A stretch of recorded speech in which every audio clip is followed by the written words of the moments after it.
आज मैं आपको म्यूटेशन का क्या मतलब होता है, प्रॉपर्टी का म्यूटेशन या दाखिल खारिज कराना क्यों जरूरी होता है और ये कैसे कराया जाता है, इन सभी की जानकारी दूंगा। लेकिन वीडियो शुरू करने से पहले मैं आप सभी से रिक्वेस्ट करना चाहूँगा कि अगर आपको ये वीडियो पसंद आता है तो इस वीडियो को लाइक करें, शेयर करें और अगर अभी तक आपने हमारा चैनल सब्सक्राइब नहीं किया है तो प्लीज़ चैनल को सब्सक्राइब करें, साथ में बेल आइकन को भी प्रेस करें ताकि आपको हर नए आने वाले वीडियो का नोटिफिकेशन सबसे पहले मिल सके। तो चलिए आइए वीडियो स्टार्ट करते हैं।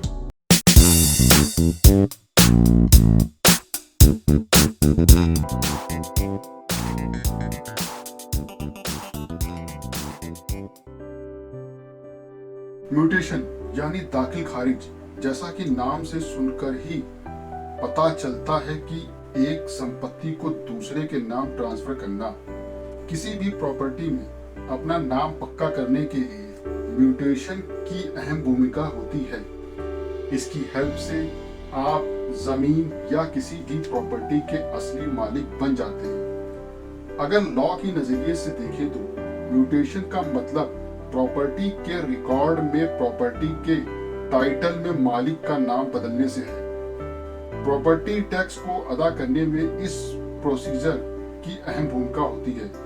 एक बार रियल एस्टेट के लेन देन पूरे होने पर और प्रॉपर्टी आपके नाम रजिस्टर्ड होने के बाद गवर्नमेंट रिकॉर्ड में प्रॉपर्टी का म्यूटेशन कराना बहुत जरूरी होता है, क्योंकि म्यूटेशन का मतलब ही कॉर्पोरेशन के रिकॉर्ड में किसी भी प्रॉपर्टी को ट्रांसफर या नाम के बदलाव से है। हम में से बहुत से लोगों को ऐसा लगता है कि प्रॉपर्टी रजिस्टर्ड और स्टैम्प पेपर पे करने के बाद प्रॉपर्टी ट्रांसफर से जुड़ी सारी फॉर्मेलिटी पूरी हो गई है, पर ऐसा नहीं होता है। इसके बाद प्रॉपर्टी के म्यूटेशन का प्रोसीजर शुरू होता है। किसी भी सिटी की म्युनिसिपल कॉर्पोरेशन प्रॉपर्टी टैक्स की देयता को ठीक करने के लिए प्रॉपर्टी ओनरशिप ट्रांसफर का रिकॉर्ड रखती है। प्रॉपर्टी म्यूटेशन से ये पता चल जाता है कि प्रॉपर्टी एक इंसान से दूसरे इंसान को ट्रांसफर कर दी गई है। ये हमारी प्रशासन के टैक्स पेयर की जिम्मेदारियां तय करने में बहुत हेल्पफुल होती है। ये कोई कानूनी डॉक्यूमेंट नहीं है, फिर भी अगर फ्यूचर में आप प्रॉपर्टी को बेचते हैं तो बहुत काम आती है। तो आइए अब बात करते हैं कि म्यूटेशन का पूरा प्रोसीजर क्या होता है। अगर आपको अपनी प्रॉपर्टी के टाइटल को किसी दूसरे के नाम दर्ज कराना है तो सबसे पहला स्टेप होगा कि जिस एरिया में प्रॉपर्टी है वहां के तहसीलदार को एक एप्लीकेशन दें, जिसे आप सादे कागज पर लिखकर नॉन जुडिशियल स्टैम्प के साथ जमा कराएं। एप्लीकेशन में दोनों पार्टीज के नाम और प्रॉपर्टी की जगह जैसी सारी जरूरी बातें लिखी होनी चाहिए।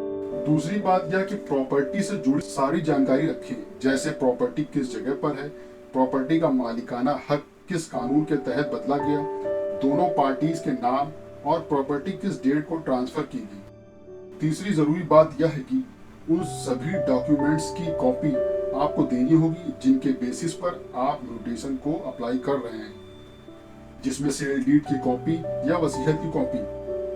आपको ट्रांसफर ड्यूटीज के लिए कुछ फी भी पे करनी पड़ सकती है।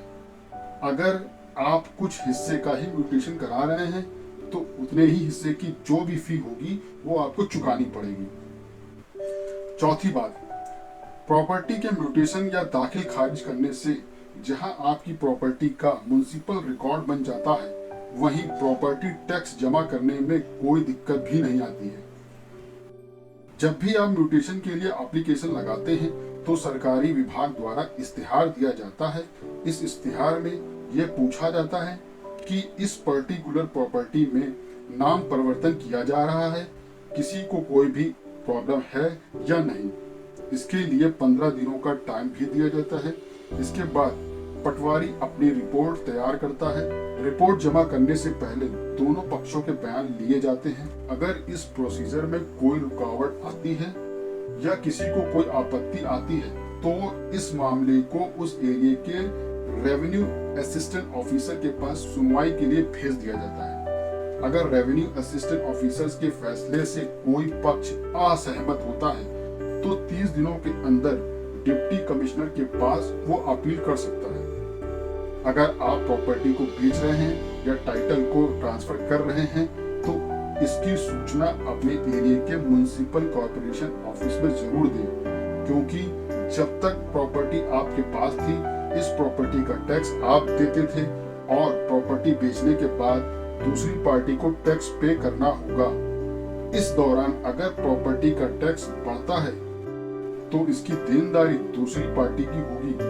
अगर आपने प्रॉपर्टी किसी से खरीदी है तो ये बात पूरी तरह से जांच लें कि उस पर्सन ने अपने सारे ड्यूज क्लियर कर लिए हैं। इस बात का भी ध्यान रखें कि अगर टैक्स पे करने वाले पर्सन की डेथ हो गई है तो प्रॉपर्टी जिस पर्सन के नाम हुई है उसे ये जानकारी उस पर्सन की डेथ के 6 महीनों के अंदर म्युनिसिपल कॉर्पोरेशन को भी देनी होगी, तभी म्यूटेशन हो पाएगा।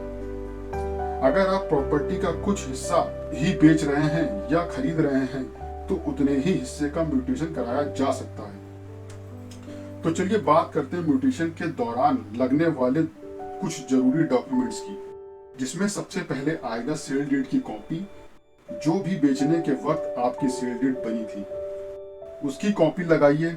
नॉन जुडिशियल स्टैम्प के साथ एप्लीकेशन फॉर्म, एक इंडेमनिटी बॉन्ड जो 100 रुपए के नॉन जुडिशियल स्टैम्प पर बनेगा, 10 रुपए के नॉन जुडिशियल स्टैम्प पर affidavit, latest property tax clearance paper और एक एप्लीकेशन जिस पर 3 रुपए की कोर्ट फी स्टैम्प चिपका हुआ होना चाहिए। रजिस्टर्ड पावर ऑफ अटॉर्नी की कॉपी, उत्तराधिकारी की तरफ से एक नो ऑब्जेक्शन का सर्टिफिकेट और प्रॉपर्टी का नक्शा, असली मालिक का मृत्यु प्रमाण पत्र, वसीयत की कॉपी या उत्तराधिकार का प्रमाण पत्र, इन सभी डॉक्यूमेंट की कॉपी लगाकर आप म्यूटेशन के प्रोसेस को आगे बढ़ा सकते हैं। तो ये था हमारा वीडियो प्रॉपर्टी म्यूटेशन पर। उम्मीद है ये वीडियो आपको पसंद आया होगा।